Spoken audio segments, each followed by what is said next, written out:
Assalamualaikum warahmatullahi wabarakatuh. Hai semua, di video kali ini saya bikin kue lapis super gampang banget, cuma diaduk-aduk doang lalu dikukus.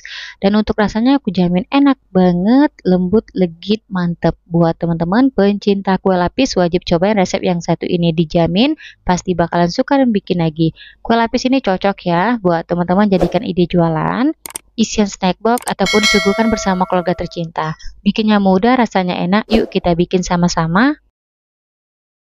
Untuk cara membuatnya, siapkan pan, masukkan 1/2/3 gelas belimbing atau 350 gram gula pasir untuk satu gelasnya penuh. Dan untuk yang 2/3 gelas belimbing gula pasir, batasnya seperti ini, jadi nggak penuh. Masukkan 1 sendok teh garam halus, biar wangi masukkan setengah sendok teh vanili bubuk. Masukkan 6,5 gelas belimbing santan atau 1500 ml untuk satu gelasnya penuh. Gelas kedua santan penuh. Gelas ketiga santan penuh. Gelas keempat santan penuh. Gelas kelima santan penuh. Gelas keenam santan penuh. Dan untuk yang setengah gelas belimbing santan, batasnya seperti ini, jadi nggak penuh. Biar wangi, masukkan 2 lembar daun pandan, lalu kita nyalakan api kompor sedang aja. Kita masak semua bahannya ini sambil diaduk-aduk ya, supaya nggak pecah santan. Dan ini kita tunggu hingga santannya mendidih. Untuk santannya saya gunakan santan segar, jadi saya beli yang sudah diperas. Kalau teman-teman coba resep ini, gunakan dari 2 butir buah kelapa ya, biar rasa kue lapisnya enak banget. Untuk santannya wajib ya teman-teman, kita masak hingga mendidih seperti ini. Apalagi kalau teman-teman bikin buat jualan, biar kue lapisnya awet nggak cepat basi. Setelah santannya udah mendidih, oke ini udah cukup ya, matikan api kompornya. Lalu kita biarkan santan di suhu ruang hingga dingin. Kalau teman-teman mau santannya cepat dingin, boleh diarahkan ke bawah kipas angin. Selanjutnya siapkan wadah, masukkan 4/2/3 gelas belimbing atau 500 gram tepung kanji atau tepung tapioka untuk satu gelasnya penuh. Gelas kedua tepung sagu penuh. Gelas ketiga tepung sagu penuh. Gelas keempat tepung sagu penuh. Dan untuk yang 2/3 gelas belimbing tepung sagu, batasnya seperti ini, jadi nggak penuh. Lanjut masukkan 1 gelas belimbing atau 100 gram tepung beras. Kemudian masukkan setengah gelas belimbing untuk batasnya seperti ini atau 50 gram tepung terigu. Selanjutnya semua bahan keringnya ini kita aduk-aduk ya hingga tercampur rata. Setelah tercampur rata seperti ini, kita masukkan santan yang kita masak di awal. Ini kondisi santannya udah dingin. Untuk santannya kita masukkan secara bertahap, kemudian kita aduk-aduk. Di sini saya ngaduknya menggunakan whisker. Teman-teman boleh mengaduknya dengan spatula. Pastikan semua adonannya tercampur rata, nggak ada yang menggumpal. Oh ya teman-teman, sambil nonton video ini, buat teman-teman yang baru bergabung, salam kenal ya. Mohon banget untuk bantuan subscribe dan aktifin juga ya tanda loncengnya. Dan buat teman-teman yang sudah subscribe, saya ucapkan terima kasih banyak. Semoga teman-teman semua diberikan kesehatan dan dimurahkan rezekinya, amin ya robbal alamin. Setelah adonan tercampur rata, terakhir untuk memastikan supaya nggak ada bahan yang menggumpal, sebaiknya kita saring biar hasilnya lebih halus ya. Biasanya teman-teman di akhir adonan ada yang menggerindil, jadi kita tekan-tekan aja menggunakan spatula. Selanjutnya adonan kita bagi 3. Untuk adonan pertama 480 ml kita masukkan warna hijau muda.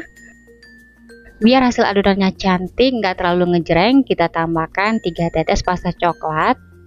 Di adonan kedua 600 ml kita masukkan warna pink secukupnya.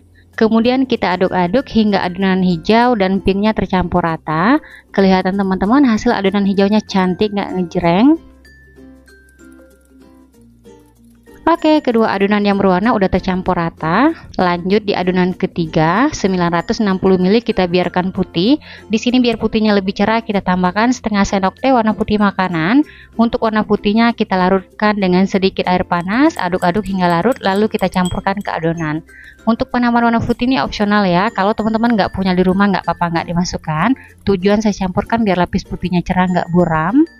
Sekarang kita siapkan loyang. Oles loyang dengan minyak goreng tipis-tipis aja hingga rata. Untuk loyang yang saya gunakan ukuran 20 x 20 dan tingginya 7 cm. Untuk bagian pinggir-pinggir loyangnya juga dioles rata ya, biar nanti setelah kue lapisnya matang mudah dikeluarkan. Setelah loyang dioles rata, untuk bagian bawahnya kita kukus lapis putih sebanyak 4 kali untuk per lapisnya 120 ml. Lanjut kita kukus. Sebelum digunakan, kukusan sudah saya panaskan hingga mendidih. Kalau teman-teman gunakan kukusan yang biasa, sebaiknya tutup kukusan dilapisi dengan serbet biar uap air nggak menetes di atas kuenya. Kita kukus untuk tiap lapis adonan selama 5 menit. Untuk apinya saya gunakan api sedang, jangan terlalu besar supaya permukaan lapisnya tidak bergelombang. Setelah 5 menit kita kukus, sekarang kita lihat atau kita cek dulu. Teman-teman bisa sentuh lapisannya menggunakan ujung spatula seperti ini. Kalau udah mengeras atau udah set, barulah kita masukkan lapis putih yang kedua. Di tahap ini berlaku untuk tiap lapis adonan biar lapisannya nggak ambiar. Setelah 5 menit kita kukus, lapis putihnya udah set atau udah mengeras. Sekarang kita masukkan lapis putih yang ketiga. Untuk videonya saya contohkan 3 aja. Setelah ini masih ada sisa 1 adonan lapis putih, kita kukus hingga selesai. Setelah lapis putih selesai kita kukus, sekarang kita beralih ke lapis pink. Untuk per lapisnya sama 120 ml. Kemudian lanjut kita kukus selama 5 menit. Setelah 5 menit lapis pinknya udah set atau udah mengeras. Sekarang kita masukkan lapis hijau. Untuk per lapisnya sama 120 ml. Kemudian lanjut kita kukus selama 5 menit. Nah, ini udah 5 menit kita kukus lapis hijaunya. Sekarang kita masukkan lapis putih. Untuk per lapisnya 120 ml. Kemudian lanjut kita kukus selama 5 menit. Setelah 5 menit lapis putihnya udah set atau udah mengeras. Sekarang kita masukkan lapis putih. Jadi di tahap selanjutnya, untuk urutan lapisnya kita kukus pink, hijau, putih. Kita lakukan terus menerus hingga semua adonannya habis kita kukus semua. Untuk videonya saya percepat aja. Saya rasa kalau teman-teman lihat hasil kue lapisnya pasti bisa. Kita kukus aja adonan hingga selesai. Pink, hijau, putih, kita lakukan terus menerus hingga habis. Oh ya teman-teman, penting ya, sebelum kita masukkan lapis yang baru, pastikan lapisan yang kita kukus ini udah benar-benar set atau udah mengeras. Ini bertujuan biar lapisannya nggak ambiar, jadi nanti kue lapisnya cantik. Setelah lapis demi lapis kita kukus, sekarang kita masukkan lapis yang terakhir, lapis pink. Untuk per lapisnya sama 120 ml, dan untuk adonan lapis yang terakhir kita kukus selama 20 menit. Setelah 20 menit kue lapisnya udah matang, selanjutnya kita angkat, kita keluarkan dari kukusan.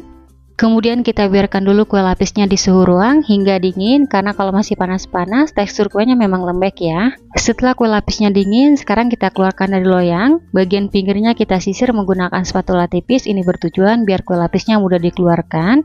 Lalu kita beri alas, kemudian loyangnya kita balik. Di tahap ini kalau teman-teman oles rata loyangnya dengan minyak goreng nggak akan lengket sama sekali. Nah, gimana nih teman-teman, mudah banget kan bikin kue lapis yang ini, dijamin untuk rasanya enak banget. Nah, ini setelah kita keluarkan dari loyang, hasilnya cantik banget, mulus ya. Sekarang langsung aja kue lapisnya kita potong. Untuk pisaunya jangan lupa dilapisi dengan plastik biar nggak lengket. Untuk satu resep kuenya kita bagi menjadi 3 bagian, setelah itu kita potong lagi kecil-kecil. Untuk satu resep kue lapis ini kalau kita potong kecil-kecil hasilnya menghasilkan 30 hingga 33 potong. Nah, itu tergantung besar kecil potongan teman-teman masing-masing ya. Nah, gimana, mudah kan? Bikin ide jualan yang satu ini dijamin resep yang ini anti gagal dan rasanya enak banget. Yuk teman-teman cobain di rumah. Setelah kue lapisnya dipotong, kelihatan teman-teman hasilnya ini cantik banget, perpaduan warnanya menarik kalau dibikin buat jualan. Untuk tekstur kue lapisnya ini lembut dan kenyal ya. Langsung aja saya cobain. Untuk makan kue lapisnya kita ambil per lapis seperti ini biar seru ya teman-teman. Bismillahirrahmanirrahim. Untuk rasanya aku jamin super enak banget, lembut, legit, kenyal, manisnya pas, recommended ya buat teman-teman cobain di rumah. Oke, sekian dulu video dari saya, semoga suka dan bermanfaat. Terima kasih udah nonton videonya hingga habis. Sampai ketemu di video saya berikutnya. Wassalamualaikum warahmatullahi wabarakatuh.